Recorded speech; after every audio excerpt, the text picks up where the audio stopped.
मामला है ये है कि आटा कहाँ महंगा है, कहाँ सस्ता है, कहाँ है और कहाँ नहीं है। वफाक और सिंध में ये जंग जारी है और एक दूसरे पर इल्ज़ामात की भरमार भी की जा रही है। बिल्कुल, ये मामला हमजा उस वक्त शुरू हुआ जब वफाकी वज़रा ने सिंध हुकूमत पर तनकीदी गोलाबारी करते हुए कहा कि सिंध में गंदम की कीमत पूरे मुल्क से ज़्यादा है और सिंध हुकूमत ने 12 लाख टन गंदम जो है वो रोक रखी है, रिलीज़ नहीं कर रहे। और इस पर रद्द-ए-अमल में वज़ीर इत्तलात सिंध सईद गनी ने कहा कि 70% गंदम पैदा करने वाला पंजाब गंदम रिलीज़ कर रहा है, तो वहाँ आटा क्यों नहीं मिल रहा है?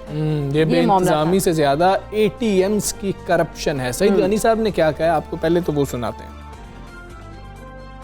ने मुझसे बाहर भेजी है गंदम का बहरान पैदा किया, उसके बाद जो है बाहर से घटिया गंदम जो है वो बाहर से इंपोर्ट करवाई, महंगे पे ज़्यादा महंगी गंदम इंपोर्ट करवाई, उसके बाद वो गंदम जो है मार्केट में यहाँ छोड़ी है। जी, तो ये सईद गनी साहब ने कहा। इसके बाद वज़ीर सिंध ने भी पंजाब में आटा महंगा और सिंध में सस्ता होने का दावा किया था, जिस पर opposition leader Sindh assembly Haleem Adil Sheikh मैदान में आए और आटे की कीमतें मालूम करने के लिए मुख्तलिफ दुकानों का उन्होंने दौरा किया। अच्छा, उन्होंने पंजाब में आटे के रेट और कराची समेत सिंध के दीगर शहरों में आटे की कीमतों की वीडियोस जारी कर दी और हलीम आदिल शेख साहब ने क्या कहा है आपको वो भी दिखा देते हैं। सिंध में आटा और पंजाब में आटा सस्ता, सिंध में 74 रुपए किलो, पंजाब में 58 रुपए किलो। वो अगली सीटों वाले जो मोटे मोटे चूहे हैं वो सारी 14 अरब की गंदम खा चुके थे। बाबा 18वीं तरमीम 1 करोड़ 80 लाख रुपए सालाना ले लेते हैं, माशाल्लाह 18वीं तरमीम उसके लिए चल रही है। हलीमा आदिल शेख साहब की गुफ्तगू आपने सुनी है। वफाक और सिंध सरकार को यहाँ पर समझना ये होगा कि आवाम को उनकी लड़ाइयों से कोई लेना देना नहीं है, उन्हें सिर्फ लेना देना है और उनकी दिलचस्पी अगर है तो उनके मसाइल के हल में ये मसले का हल हो जाए। अब बात करेंगे इसी सारे मामले के ऊपर। पाकिस्तान तहरीक इंसाफ के रहनुमा फिरदौशी साहब हमारे साथ मौजूद है। फिरदौशी नकवी साहब अस्सलाम वालेकुम, गुड मॉर्निंग से। सर, आप लोगों को मामला नज़र क्या आ रहा है और सिंध हुकूमत की जिस तरह से आप लोगों का मौक़िफ़ है, ये मतलब कि नीयत पे शक क्यों है कि वो क्यों ऐसा कर रही है? देखिए, पहले आपका भी एक कमेंट आया था आपके साथ जो एंकर है कि अवाम को इससे सरोकार नहीं है। हुकूमतें जो हैं वो अवाम की खिदमत के लिए होती है। ये जो दीगा मुश्ती आपको नजर आ रही है, कोई मुर्गों की लड़ाई नहीं। ये असल में मसला शुरू इसीलिए हुआ है कि सिंध में गंदम महंगी बिक रही है, जबकि सिंध में गंदम महंगी नहीं बिकनी चाहिए। गंदम का जखीरा गवर्नमेंट क्यों खरीदती है, सपोर्ट प्राइस क्यों रखी हुई है, ये समझ ले। ये इसलिए रखी हुई है कि जखीरा जब रिलीज ना कर रहे हो तो हुकूमत रिलीज करती रहे गंदम और उन पे प्रेशर रहे। इसलिए कि जखीरा अंदोजी में अगर किसी को नजर आ रहा है कि गंदम की कीमत आगे बढ़ने जा रही है, वो जखीरा अंदोजी करेगा, ठीक है, वो रिस्क लेगा। आप अपना सेफ्टी स्टॉक बनाते हैं। पाकिस्तान में इस साल 27 मिलियन टन गंदम पैदा हुई है। हमारी कंजम्पशन जो थी वो थी 25 से 26 मिलियन, और उसके बावजूद हमने 4 मिलियन टन गंदम और मंगाई बाहर से कि मुल्क के 31 मिलियन टन हो, जबकि आपके पास जो है वो कंजम्पशन जो है वो 26 है। यानी गंदम अगले साल तक जाती है कि एक मैसेज देना था जखीरा अंदोजों को कि तुम अगर करोगे तो गंदम सरकार के पास है, और ये सरकार स्टॉक जो है वो सूबाई हुकूमतों के पास भी है और कुछ जो है वफाक के पास है, और इसके जरिए उम्मीद ये थी कि गंदम की कीमत कंट्रोल में की जाएगी।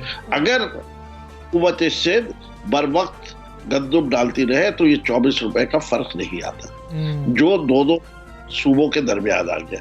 अब ये नहीं है कि गंदम की कमी है, बात ये है पंजाब हुकूमत अपना स्टॉक सिंध के लिए क्यों रिलीज करे, या केपी की हुकूमत और बलोचिस्तान की क्यों, उन सबको अपने अपने जुरिस्डिक्शन में अपनी कीमतें मेंटेन रखनी है। अगर आपने गंदम खरीदी है 1600 रुपए पे, 1800 रुपए फी मंथ के ऊपर, तो आप उसके लिहाज से रिलीज कीजिए। इससे कि ये सपोर्ट वो होती है जो सबसे अच्छी प्राइस है। मार्केट इससे कम प्राइस के ऊपर लोगों ने रखी हुई होती है, वरना तो कोई हुकूमत को बेचे ही नहीं ना गंदम, अगर हुकूमत अच्छी कीमत ना दे रही हो। यानी हुकूमत ने अच्छी कीमत पे दी है, वो बेस्ट प्राइस है, इसलिए हर शख्स जो है, हर फार्मर चाहता है कि हुकूमत उससे गंदम खरीद ले, जिससे कि उसको पैसे के हाथ में। सिंध हुकूमत ने एक और काम किया। सिंध हुकूमत ने पहले जब पंजाब में कीमत 1600 हुई उन्होंने 2000 अनाउंस की और उसके बाद वो कम करके 1800 की और पंजाब को भी 1800 करनी पड़ी। ठीक है, सपोर्ट प्राइस। सिंध के सूबाई वजीर इस्माइल राहू जो है वो कहते हैं, उनके मुताबिक वफाक की नजरें जो है वो सिंध की गंदम पर हैं। वो कहते हैं कि ये चाहते हैं कि हम इनसे बाहर से मंगवाई गई जो महंगी गंदम है वो खरीदें। इस पर आप क्या कहेंगे? जी देखिए, बात सारी ये है कि वफाक ने जो गंदम मंगाई है, अगर आपके पास इतना स्टॉक आप मैनेज कर रहे हैं कि सिंध के अंदर गंदम की जरूरत नहीं पड़ेगी तो नहीं खरीदो। और अगर ये इशू है कि जी महंगी गंदम खरीदने का वेट है तो आप उसको लेके आए कि लेटर लाइए कि वफाक कितनी कीमत पे आपको दे रहा है जो आप इनकार कर रहे हैं। इससे कि आप चाह ये रहे कि सब्सिडी मिले ना आपको। बात ये हुकूमत का खजाना तो एक है, जो रूल्स तय हुए हैं या आप अपना स्टॉक खुद बना के रखते। इससे कि फूड जो है वो प्रोविंशियल सब्जेक्ट है, फेडरल सब्जेक्ट नहीं। बिल्कुल, आप अपना इंतजाम खुद करके रख लीजिए ना, नहीं लीजिएगा वफाक से। जो सूबा लेगा वो लेगा, आप जो है अपनी गंदम मंगा लीजिए, खुद उगा लीजिए या ज्यादा प्रोक्योर करके इसमें। लेकिन अब आपको ये नहीं मुमकिन कि आप जो है जानबूझ के पाकिस्तान तहरीक इंसाफ की या वफाक की हुकूमत को बदनाम करने के लिए सिंध में शॉर्टेज भी क्रिएट करें, सिंध में कीमत भी और अपने गोदामों में रखे। और इनके गोदामों की कहानियां तो इतनी आ चुकी है कि वो हरीराम साहब ने भी खुद जो है नैब को इंक्वायरी दी हुई है कि गंदम हो गई, गंदम चोरी हो गई, गंदम चूहे खा गए, गंदम रखने के लिए कोई गोदाम नहीं है इनके पास। इनके पास वो गोदाम भी रखे हुए थे जिनमें इनके पास गंदम नहीं थी, उसका किराया दे रहे थे 50-50 लाख रुपए में। तो गंदम के सिलसिले में जो हुकूमत की कारकर्दगी है वो इस साल नहीं, माजी में भी देख लीजिए। ये स्कैंडल हर साल है, गंदम का क्यों आता है? क्यों नहीं सिंध हुकूमत स्कैंडल्स को कंट्रोल कर पाती है? ठीक है फिरदौस नकवी साहब, बहुत शुक्रिया आपका। सबसे पहले पाकिस्तान बात कर रहे थे और जो गंदम का इशू है उसके ऊपर हमने पाकिस्तान तहरीक इंसाफ का जो मौक़िफ़ है वो जाना है उनसे, और वो यही कह रहे हैं कि कोशिश ये की जा रही है कि यहाँ पर शॉर्टेज कर दी जाए सिंध हुकूमत की जानिब से, और फिर अवाम में ये तासुर दिया जाए कि जी कि शॉर्टेज वफाकी हुकूमत की वजह से हुई है और सारा जो नुकसान हो रहा है अवाम का, अवाम को मुश्किलात का सामना करना पड़ रहा है, और ये जो शॉर्टेज है इसकी ज़िम्मेदार सिर्फ और सिर्फ वफाकी हुकूमत। हालांकि उन्होंने कहा ये जो गंदम के मामलात हैं ये फेडरल मामला नहीं है, ये प्रोविंशियल मामला होता है। हर सूबा जो है वो अपनी ही जनरेट करता है और अपनी ही मतलब उसको जो अवाम को ज़रूरत होती है वो उसके मुताबिक उनको देता है। खैर, अब हम आगे बढ़ेंगे। वज़ीर दाखिला शेख रशीद साहब ने कहा है कि डॉलर ज़ख़ीरा करने वालों के खिलाफ FIA घेरा जो है वो तंग करेगी और 5 कंपनीज जो हैं उनका ऑडिट करने का उन्होंने फैसला किया। बिल्कुल ऐसा ही है। तो शराज से हम जानते हैं कि अभी तक क्या कार्रवाई की और सूरत हाल है क्या। जी शराज, आगाह कीजिएगा, डॉलर ज़ख़ीरा करने वालों के खिलाफ अब तक कोई कार्रवाई की गई है और अगला लाएअमल क्या तरतीब दिया गया? जी बिल्कुल, हम जैसा कि देख रहे हैं कि स्टेट बैंक की जानिब से भी डॉलर की कदर कंट्रोल करने के हवाले से इकदाम का जो सिलसिला है वो देखा जा रहा है और कुछ सख्त शराइत जो हैं वो नाफिज कर दी गई हैं, जिसमें बताया गया है कि 1000 से ज़ायद डॉलर खरीदने वाले को अपनी बायोमेट्रिक की जो तस्दीक है वो करानी पड़ेगी। और साथ ही साथ FIA की जानिब से भी अब जो है वो इकदाम का सिलसिला शुरू कर दिया गया है और मुख्तलिफ जो है छापे भी मारे जा रहे हैं जो लोग डॉलर ज़ख़ीरा करने के हवाले से जो इकदाम कर रहे हैं। इस हवाले से हमने देखा कि फॉरेक्स डीलर्स एसोसिएशन की जो कुछ रहनुमा हैं उनको भी इस हवाले से तहकीकात में शामिल किया गया। कुछ लोगों को अरेस्ट भी किया गया, जिसके बाद उनसे पूछगछ की गई।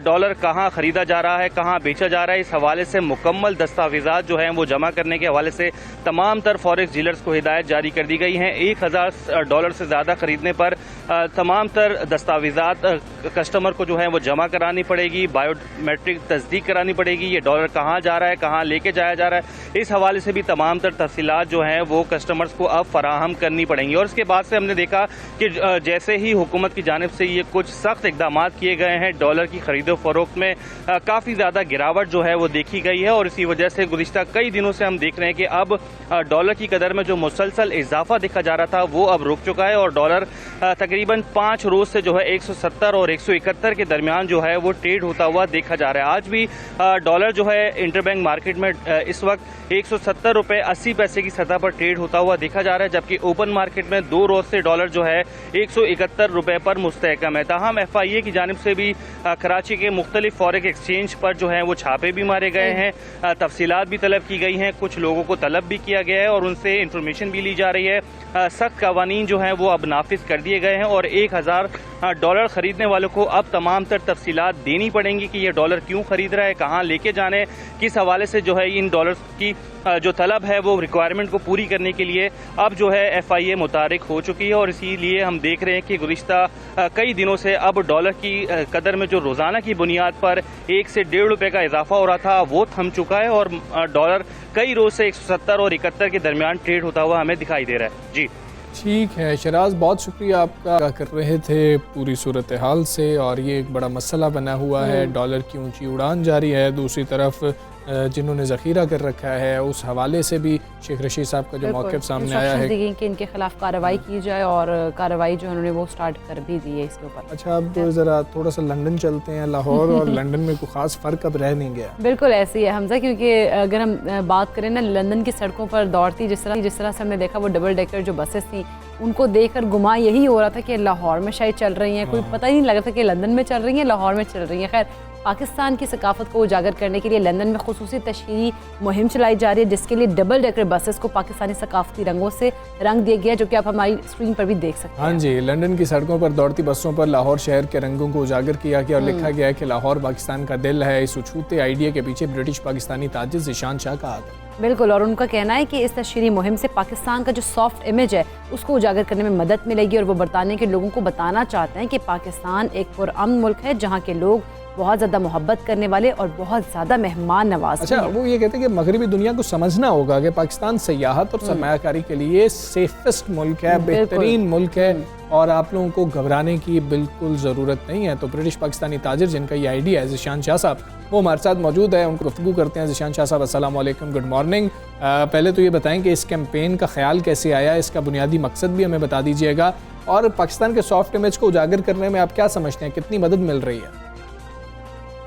ये जो हमने कैंपेन चलाया है Lahore the heart of Pakistan central London के 150 बसेस पे, ये दुनिया को एक सॉफ्ट इमेज दिखाने के लिए पाकिस्तान का और दुनिया को दिखाने के लिए कि लाहौर एक इन्वेस्टमेंट का हब है, नॉट ओनली पाकिस्तान का बट पूरे रीजन का।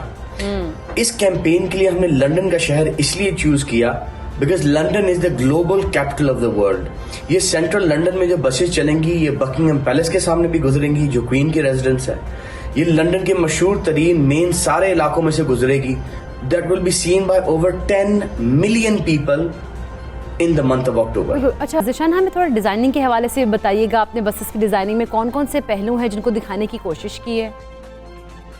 अगर आप हमारी कैंपेन देखते हैं बस के ऊपर तो हमने लाहौर की हर चीज कवर किया है, स्टार्टिंग फ्रॉम द हिस्ट्री जो बादशाही मस्जिद दिखाई है, going towards the modern infrastructure of the city and modern development. Lahore के अंदर पिछले 10 साल में $10 बिलियन से ऊपर इन्वेस्टमेंट हुई है from the government in infrastructure development. आज लाहौर पाकिस्तान का सबसे वेल डेवलप्ड सिटी है and at the same time it has the richest culture out of any city in Pakistan. और हमने जो कैंपेन की है, जो पिक्चर्स चूज की हैं, जो बस पे लगाई है, वो ये दिखाने के लिए की है कि लाहौर हिस्ट्री भी है पाकिस्तान की और लाहौर फ्यूचर भी है। साहब, पाकिस्तानी बड़ी तादाद में मुकीम हैं, तो जब वो इन बसों को देख रहे हैं, आपसे बातचीत होती है, तो उनके तासुरात क्या होते हैं? अभी ओवरसीज पाकिस्तानीज भरपूर इन्वेस्टमेंट कर रहे हैं लाहौर के अंदर and I think to be honest सबसे ज्यादा इन्वेस्टमेंट जो आज ओवरसीज पाकिस्तानीज कर रहे हैं वो लाहौर के अंदर कर रहे हैं बिकॉज वो रिकग्नाइज करते हैं कि ये इस शहर का जो इंफ्रास्ट्रक्चर है, जो इस शहर का डेवलपमेंट है, वो ऑन पार है with similar modern cities in the western world जहां वो रहते हैं। और इन बसेस को, आइकॉनिक लंदन के बसेस को देख के सेंट्रल लंदन के मशहूर तरीन जगहों में उनका दिल खुश होता होगा कि पाकिस्तान का नाम और लाहौर का नाम सेंट्रल लंदन में गूंज रहा है। जिस तरह से सरमायाकारी की आप भी बात कर रहे हैं, जब आप लोगों से कहते हैं हमें सरमायाकारी के लिए, सयाहत के लिए बेहतरीन ये मुल्क है, तो फिर वो कैसे आपको रिस्पॉन्ड करते हैं?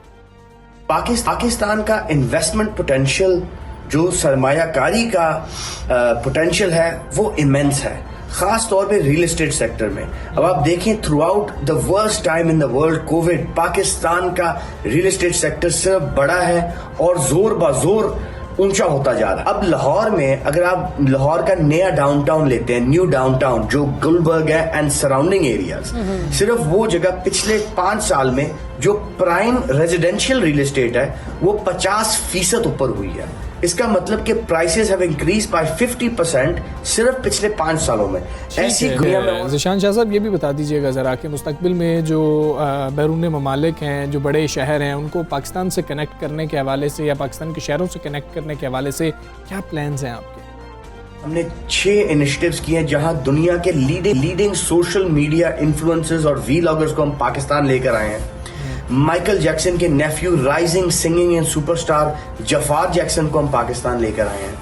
हम यही करते रहेंगे। पूरी दुनिया के अंदर पाकिस्तान का जो सॉफ्ट इमेज है, जो पाकिस्तान की इन्वेस्टमेंट पोटेंशियल है, उसको हम प्रमोट करते रहेंगे और पाकिस्तान का जो एक फ्यूचर फेस है वो दुनिया को दिखाएंगे। ज़ीशान शाह शुक्रिया आपका। सबसे पाकिस्तान से आप बात कर रहे थे। बड़े ज़बरदस्त प्लान्स हैं, बड़ी ज़बरदस्त सोच है और फिर काविश भी है, आपको कोशिश भी नज़र आ रही है कि देखें पाकिस्तानी जहाँ पर भी दुनिया में बसते हैं उनका जो दिल है वो पाकिस्तान के लिए ही और पाकिस्तान में ही धड़क रहा है। देखो हमजा कि पाकिस्तान का सॉफ्ट इमेज वो दीगर जो है दुनिया के मुख्तलिफ हिस्सों में दिखाना चाहते हैं, तभी उन्होंने ये काम किया लंदन में और जिस तरह से उन्होंने बसेस के ऊपर खास तौर पे ये काम किया और लाहौर का लिखा है कि लाहौर हार्ट ऑफ पाकिस्तान, तो ये एक बड़ा ज़बरदस्त और शानदार काम। अच्छा, इससे ना वैसे वाकई जब लोग बच्चों को वहाँ पर या बड़े लोगों को पता नहीं होगा, वो जब देखते होंगे कहते हैं क्या है लाहौर, फिर वो सर्च करते होंगे या पूछते होंगे किसी से, फिर उनको पता लगता होगा, फिर पाकिस्तानी कम्युनिटी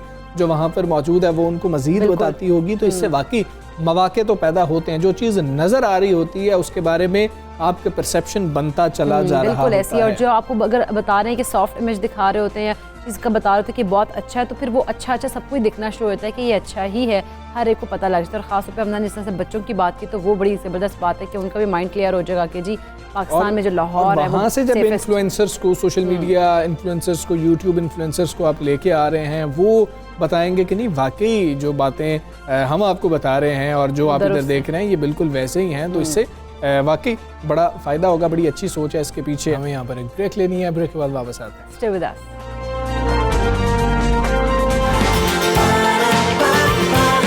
सुबह सवेरे